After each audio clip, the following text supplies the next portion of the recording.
Hey everyone!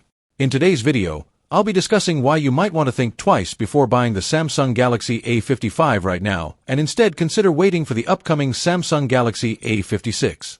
While the Galaxy A55 is a decent mid-range phone with some solid features, recent leaks and rumors suggest that the Galaxy A56 will bring significant upgrades that might make it worth the wait.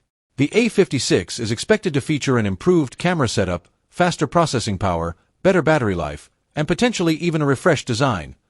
All things that could make a big difference in your day-to-day use. Plus, waiting for the A56 could mean that when it does launch, the A55 might see price drops, giving you a more affordable option if you decide to stick with it. So before you rush into buying the A55, let's dive into what you might get with the A56 and see if it's worth holding out for these upcoming improvements. Make sure to stay tuned as I break down everything we know so far and why you may want to wait a bit longer before upgrading.